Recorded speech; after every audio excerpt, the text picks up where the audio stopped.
it's been a hell of a long road with a lot of help from a lot of people to get to where you are. Because after all, if it wasn't for you guys, I would not be here tonight.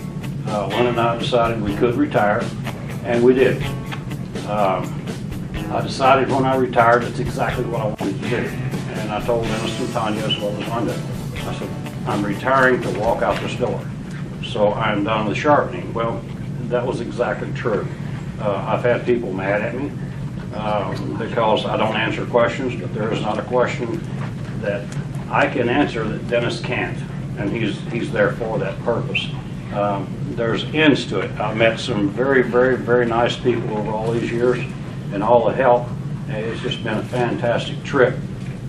When we decided to get rid of the NSSG, the closest people we could find, NBTSG, the closest people we could find that paralleled our lives was Bonnie and Jean. That was the reason for the decision for Bonnie and Jean. Both of them in the business, both of them parallel with what we're doing, and we felt that that was the best place for it to go. Nothing, Dennis and Tanya have enough on their plate without that. And again, like I said, Craig and I talked about this in Las Vegas. I think Craig helped me out maybe a year or two before that we actually did something with the NBTSG. Bonnie and Jean's been through all of it, and so has Wolf Industries been through all of it with help and support and going forward to this. I think one of the biggest mistakes that a person can make in life is not getting education. I mean, I've said that all along. I have trained a lot of people, and I sit here and look in this room and see the people that I have trained. And you guys have helped me to train too, because every time I had to go over, this is exactly what we need to do.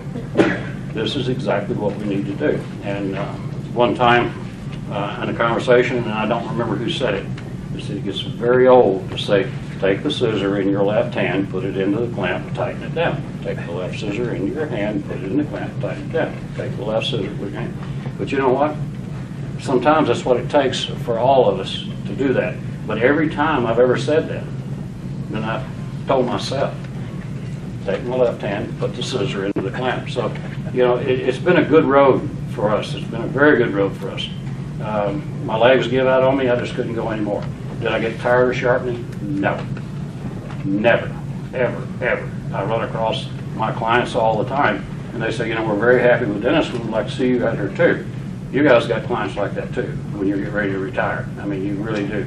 Is it going to be easy to walk off from it? Nope, it's not. At any rate, it's you know, it's a pleasure and a privilege to do business with people like yourselves, every one of you. It's things that we don't really think about, you know, in everyday life. But when you do retire and you get to thinking about it, and you have relationships everywhere that has really meant a lot to you in putting yourself forward in retirement. And I really appreciate you guys not beating up on me too bad. Now, as for Tanya.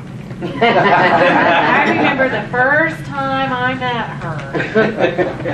The best time of your life, wasn't it? I do remember the first time I met her. Because you knew I was coming along. He didn't like me either for a long time. And I looked at her and I thought, you know, this is my son's choice in life. And I'm going to try very hard to accept her. Very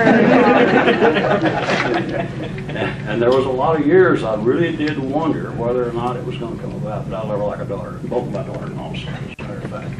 And Never did about it's, you know, she really gets on my nerves. I mean, she really does. That's why I'm the favorite, because I stayed out of the business.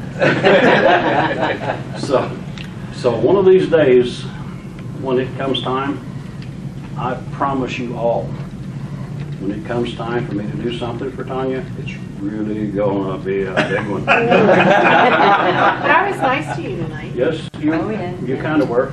I know, yeah. You kind of were. Got scared already. So that's all I've got to say, guys. You know, I mean, listen, you know. Thank you for being here. Linda has been with me through all this. They got most of the story right. She moved next door to me when she was little. I used to chase her with frogs and grasshoppers and things like that. And there was 10 of us in the bet, and it was $10. And I probably made about $5 a day back then, so it was a lot of money. I mean, it was a lot of money involved. And where'd you take her on the date? No, I didn't, I just took her You took me home. home that night. Yeah, Miss we Buddy's were. been known. Boy, that was a cheap date, wasn't it? Darn, I'll tell you You what. know what am I saying about this all, though? Yes, About ma'am. the whole thing?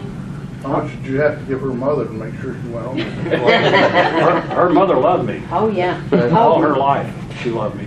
I didn't Very have a much. chance when Larry was around with No. Mom, no. Not at all. But here's you the know- whole thing. I'm talking. Be quiet. Shut up and get out of the room, Larry. Here's the whole thing. We know Larry who the won boss is. $90 that night. And he's been paying for it ever since. I don't think I ever won anything. So, anybody else want to say anything? Yeah, you know, Nice people do nice things even when they're not trying. And Larry, I'm not the only husband that can be a bit of a jerk sometimes. I want to iterate on that story a little bit. The first time that we went to the NSSG, Larry got his scissors, you know, they handed them out in a bag, and man, here we go trooping to the room. You could do them in your room then. And he's got everything set up, and he opens the bag up, and Larry never reads the instructions. Never. But this particular time, he opens them up and he says, "Get out!" I said, "What? Get out! Get out now!" Screaming at me. And I said, "What are you?" He said, "I'm supposed to be in here alone. Get the hell out of here." So I went to the bar, and that's why I was in the bar every year at NSSG. When Larry was certifying, I was in the bar because I would not go in that room. But he screamed at me, and you know. That's, can I say something? No. That's where I find her all the time. about 50 years of wedded bliss for you, right? Larry can't necessarily speak for Linda, Yeah. of course, in this particular case. So, poor Linda, she gets beat up all the time. And she doesn't just spend a lot of time in the bar either, does she? She spends a lot of time gambling too, if I remember correctly. Really. Every time we do a wolf show, Linda was so excited whenever we would do the one in Reno, because she would never leave with less than a couple $1,000s in winnings that she would do. And then Larry, of course, he'd always speak at our show, and he never could pronounce Okami properly. He would always call it Okumi. Remember that? Okumi. So do you remember what I named yours? Hamagachi? No, Hamagui. But, you know, it's funny because in a roast you're usually supposed to pick on people. Sure. But I'm actually not going to pick on you. I appreciate that. It's because more than anything in this industry that Larry has done, I think that he's shown, and Linda too, to us as a group, is what it means to be family. You know, I have spent years getting to know Larry. We met for the first time. The first time I ever met Larry was in Was the St. first Louis. day of your life? Do you remember that? It was in 98? 1999, it was Reno, wasn't it? I don't know if it was Reno. Oh, maybe it was Reno. Maybe that was the first time that we met. That was actually at the Wolf Show, wasn't it? Yeah. Or was it here at Patty's? No, that was, No. Reno was Tom was- 1999 and Tom Reno was and still then with here. us That's right. Tom was still with us at the time. the Al Capone Hotel. Yeah. Just reopened. Yeah. And that was a fun show. It was a different show, but it was a fun show. And that was actually one of the first times that Bob spoke too, wasn't it? That was the first year that you spoke, and Bob Huffman had given you some time to come up and demonstrate on the machine. So, you know, it was a good time for all of us at that point. And then we really got to know each other at St. Louis after the fact too. And ever since then, we've been fast friends. And like a father and a mother to me. When I would go through his neck of the woods, it was required that I would stop and not just say hello, but spend the night. So, you know, it's that kind of a relationship. And that's the way that the Brooks have always been since many of us have started in this business. That's why people will flock to some of the Hamaguri reunions and different things that they've done over the years. Not just because of the equipment, not just because of the training, but because of the kind of people that both of you have been to this industry. and we love you for that. You know, it's funny. In one of my, you know, you have to code things in a computer usually, and there's like little questions and things that they'll ask you. One of them is, who was your favorite teacher? You know who my answer was? Larry Brooks. Oh. So, I know this is an empty glass, there's no water in it right now, but how about a toast to two of the finest people that I've ever known in all of my life. I appreciate you both very much. Thank I you. drink that. Cheers. Thank you very much, Jim.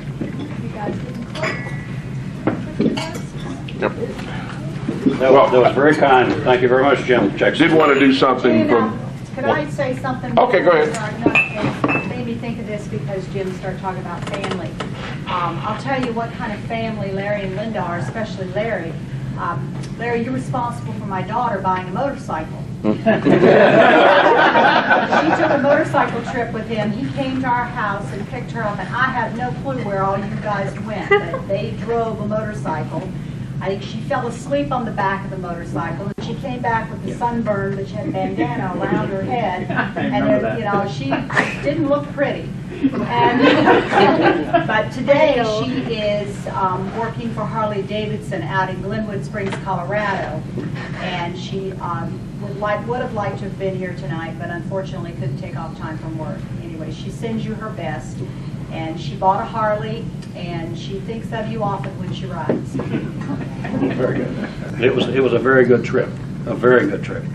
And I think that she really got an education on that trip about riding a motorcycle. And I really think she did you that after that. So very good. I'm sorry, Chief. that's okay. I just wanted to say something briefly. Larry and Linda have contributed greatly to the industry, and we all appreciate your efforts in that regard. But I did want to give them a couple of gifts from the NTBSG /do whatever it is. But first off, I didn't see drink coffee on there, but I know they're going to drink a lot of coffee, and one's for Larry. Well, thank you very much. And one's for Linda. Thank you. And then I've got this beautiful plaque here. The reason it's a beautiful plaque is because it's got our pictures on it. Okay? And it's a clock on there. Now, he's going to ignore the clock, I know, but he can look at the pretty picture, can't he? Oh, yes. And it says, you know, thank you for the time you invested in us. So, that's for y'all. And we appreciate, like I say, Thank we you very appreciate your efforts. And, you know, feel free to come back to the conventions if you'd like. You know, we don't want to chase you off or anything, but if you're going to, you know, just come back and say hello. You can go to the bar. You know, and, you know, and then Larry can just wonder where you are all night, you know. So, but thank you very much. Did you have anything else? That's it. Just everybody